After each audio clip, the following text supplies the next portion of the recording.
Alright, so let's talk about the laws of demand and supply. So when talking about the laws of demand and supply, it is important to note the condition that we assume that the quality of goods that are being sold in the market are of homogeneous quality. That means like they're of equally good quality, and one good is not better than the other good. And also, the second assumption is that there are a large number of buyers and sellers in the market. So let's take a look at the law of demand. In economics, the law states that all else being equal, as the price of a product increases, the quantity demanded falls. Likewise, as the price of a product decreases, quantity demanded increases. So there is an inverse relationship between price and quantity demanded. So this is the graph of like the law of demand. So when the price increases, the quantity that is bought or demanded is decreased. So when we talk about the law of demand, it is based on the perspective of consumers. So let's take an example.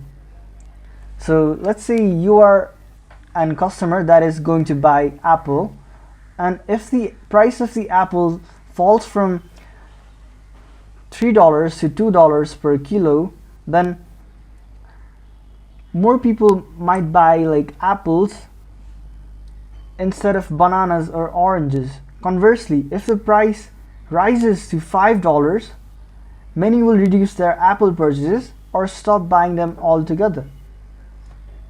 So this is what the graph is showing. As the price is increasing, the quantity demanded is decreasing. Alright, so let's take a look at the law of supply. The law of supply states that all else being equal, the quantity of goods or services supplied increases and decreases as the price decreases. So why does this happen? For reason one, alright, so when talking about the law of supply, it is usually through the perspective of the producers. For example, say farmers that are producing the crop. So why does this happen? Number one, profit incentive. So at higher prices means higher potential profits, encouraging the producers to produce and sell more. Number two, cost coverage. At higher prices, even higher cost producers can cover their costs and enter the market. Alright, let's better understand the law of supply with an example. Let's say you are a farmer and the price of tomatoes rises from 50 to 80 kilograms, 80 per kilograms.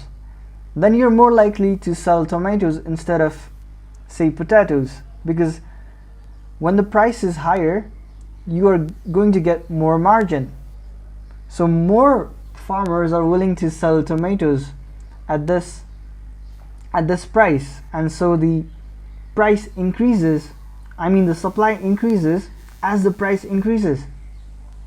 However, if the price were to decrease, if the price falls to say 30 per kilograms, then less farmers would be willing to sell tomatoes at that price, and this is the law of supply.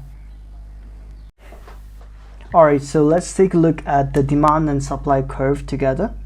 So let's say the price of the potato goes to like 100 rupees per kilo, then there will be a lot of suppliers that are willing to supply. So there will be lots of supply there. At 100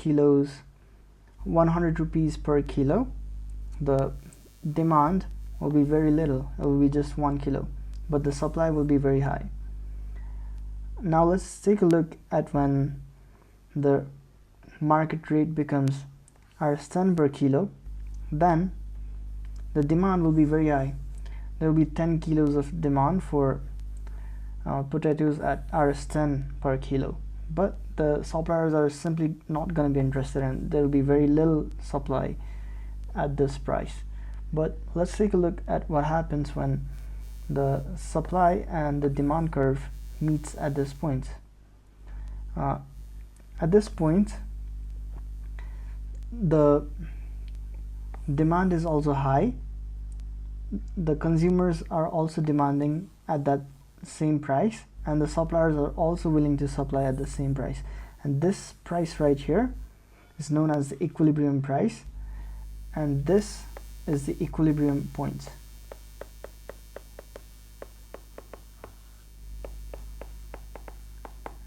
Equilibrium point is the point where the demand curve and the supply curve meets, and it determines the price at which the goods are going to be sold.